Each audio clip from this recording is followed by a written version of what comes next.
Now, for more on what's driving the U.S.-India relationship, we're joined by Haiyan Wang, managing partner of the China-India Institute. Welcome back to the show. Glad to be here. Now, this is the first face-to-face meeting for Modi and Trump.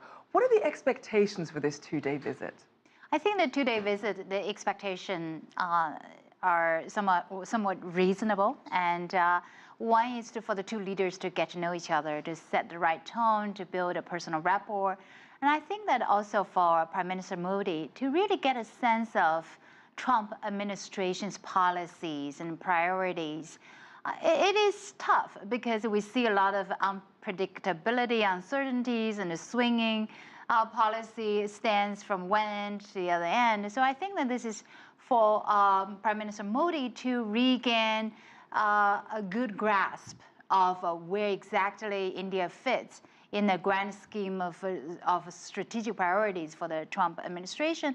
I also think that counterterrorism and defense cooperation are two very key concrete items, with India being the largest arms importer, and the U.S. definitely wants to gain its bigger share from that arms exports to India. So counterterrorism is another big agenda.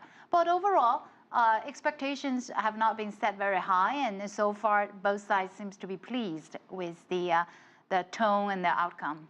We certainly saw them agreeing on things like innovation, and so certainly lots of room for agreement. Now, what about issues that may be a little bit more problematic? We know that obviously with these skilled worker visas that Trump wants to get rid of, and you have a lot of high-tech talent coming out of India. Yes. How do you see those two ideas meshing together? I think that the H-1B visa issue has not been one of the top priority on this trip's the agenda. After all, it's the Congress who decides it. And down the road, it's going to be less of an issue.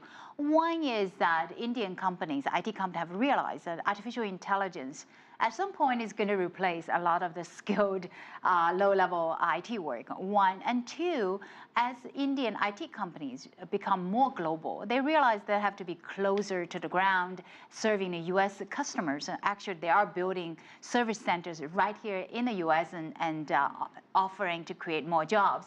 That's certainly to the pleasing ears of Donald Trump.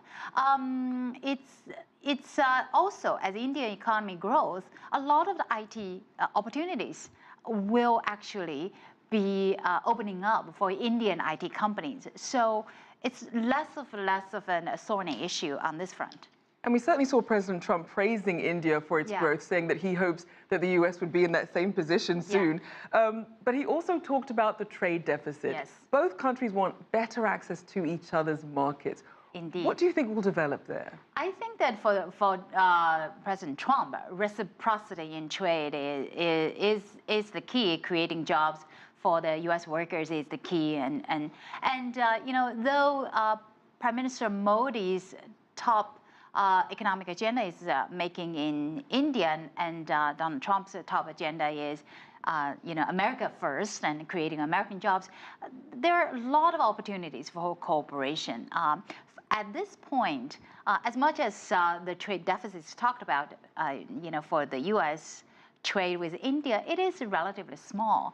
A 30 billion trade deficit in goods and services altogether is not that significant. That is significantly smaller, 1/10 of that of the total deficit with China. Right. So I don't see it being a big you know, big thorny block in developing that economic relationship. And down the road, whether it's LNG exports, defense equipment exports to India, technology exports, building smart cities, building infrastructure. And there are a lot of growth areas for U.S. companies, and U.S. companies recognize that. And to that point, ahead of the visit, in an opinion piece for the Wall Street Journal, Modi said that bilateral trade with the U.S., which already totals $115 billion a year, is poised for a multi-fold increase. Yes. Where does this relationship go from here? It could go only higher. At this point, in terms of India's importance as an export destination, it is still insignificant.